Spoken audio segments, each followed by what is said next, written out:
All right, so we know this deal is happening at a time when D.C.'s budget has been in the spotlight. So we know tonight cuts are being considered as D.C. waits on the federal government to essentially allow it to spend its own money. Yeah, but some of you tell us that you're confused about why D.C. leaders would talk about investing such a large chunk of money into a stadium when the city is in a budget crisis. Yeah, our Katie Lusso has spent the night digging into this for us. And Katie, I know you made a lot of calls to try and give us some clarity. What have you learned? Well, there are really a few things to clarify here. First, let's talk about the district's budget. It's broken down between operating and capital budgets. Now, operating, it includes public safety, education, and other services. The capital budget is investments in infrastructure. Now, what we're seeing unfold relating to RFK Stadium, that's something that would be funded through the 2026 budget, specifically under the capital budget, which would still have to be approved by both the D.C. Council and Congress. But it has nothing to do with the 2025 budget or the summer budget crisis, as the mayor is calling it, that we are in right now. There's a bunch of money in the bank that belongs to the district, is taxpayer money, but it can't be used by the district right now. So let's bring you up to speed on where things stand with that.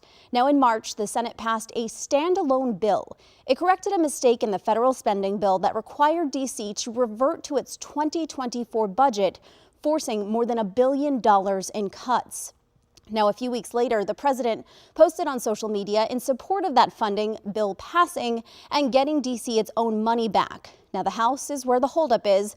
They've been in session, yet the bill still has not been brought to the floor. I checked tonight. The D.C. Local Funds Act is still not on the agenda for this week. Katie, so it's been more than a month at this point. What's the holdup here? Why aren't lawmakers passing this fix? Yeah, and that's a question a lot of people have been asking. What is the holdup on bringing this to the House floor? Well, right now it appears it just hasn't been prioritized. Here's Virginia Congressman Suhas Subramanian.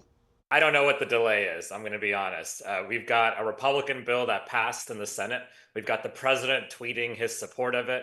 And we've got all Democrats on board and frankly, probably most Republicans on board in the House. But I don't know why they're delaying scheduling a vote, because what happens now is there's a lot of uncertainty. Now, he told me once it's brought to the floor, he does expect both Republicans and Democrats to give this the okay. I reached out to House Speaker Mike Johnson tonight to see if we could get some clarity on the holdup, but I haven't heard back yet.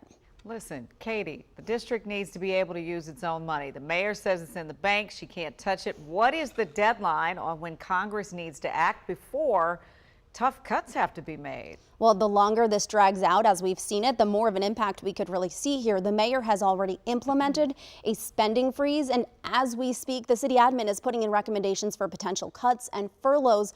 But again, what we see happening with RFK, that is something the mayor is putting in her 2026 capital budget, which still has to get approval by the council in July and then by Congress. Got it. Budget crisis right now, 2025, 2026.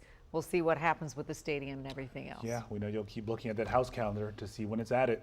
Katie, thank you. Now's a great time to add it. Yeah. Anytime.